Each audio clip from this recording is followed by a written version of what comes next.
તો હે YouTube family, welcome back my new vlogs. તો આપણે આવી ગયા છું નેક્સ્ટ પાર્ટમાં ડે 7 લઈને. અને આ આજે તમને હું વ્યૂ બતાવું છું ને એ ગીર નેશનલ પાર્કનો છે. અને આ અંદરથી હું તમને વ્યૂ બતાવું છું. શું આપણે બહાર જઈને હું તમને વ્યૂ બતાવી દઉં. જે ટુરિસ્ટ આવે ને ફરવા એનો આ એ જ ટુરિસ્ટ છે જે અંદરથી મેં તમને કીધેલું હતું ને બહાર જઈને વ્યૂ બતાવું. તો બહારથી કાંક આવો જ વ્યૂ આવે છે. આ રોડેથી જ અમે જવાના છે સીધા. ફાઇનલ અમે પહોંચી ગયા હતા એ જ લોકેશન ઉપર જ્યાં અમે જવાના હતા ને ત્યાં. તો આજે તમને વ્યૂ બતાવું છું ને એ નાનો છે વ્યૂ. અને આ ભીમની ગુફા કરીને ઓળખાય છે. જ્યાં તમે જોયું હોય તો ઠીક છે, ન જોયું હોય તો ચેકઆઉટ કરો. અહીંયા દર્શન કરવાનું પણ બહુ મસ્ત છે, લોકેશન પણ બહુ મસ્ત આવે. તો આવો જરૂરથી ને એક ફેરું અને ચેકઆઉટ કરો આ જગ્યાનું.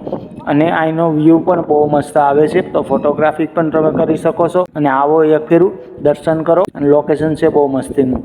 અહીંથી દાદરા ઉતરીને સીધું જવાનું છે સામે, જ્યાં મંદિર છે શંકર ભગવાનનું. અને જે ભીમની ગુફા કહેવાય ને એ અંદર છે, જે સામેની સાઈડ છે. જે આ દાદરો દેખાય છે ને એ ચડીને જવાનું છે. ત્યાં જ જે ભીમની ગુફા કહેવાય ને એ ત્યાં છે. તો ત્યાં પણ જશું આપણે દર્શન કરવા.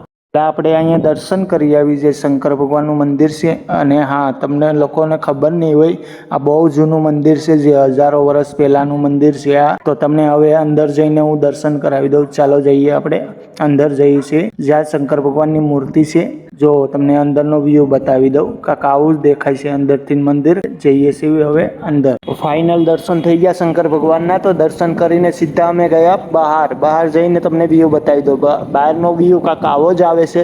જો અહીંનો વ્યૂ, આ એટલું જૂનું મંદિર છે ને, બહુ હજારો વર્ષ જૂનું મંદિર છે. તો હા, તમે જઈને ચેકઆઉટ કરજો ને દર્શન કરવા જરૂરથી જાયજો. અહીંયા બહુ મજા આવે છે, બહુ મસ્ત છે લોકેશન. તો જાજો. અને હા, અહીંયા પણ અમે દર્શન કર્યા હતા. હવે અહીંથી અમે તો નીકળી ગયા આપણે ભીમની ગુફાએ. તો હવે મળીશું આપણે નેક્સ્ટ પાર્ટમાં ડે 8માં. ત્યાં સુધી બાય બાય, ટેક કેર.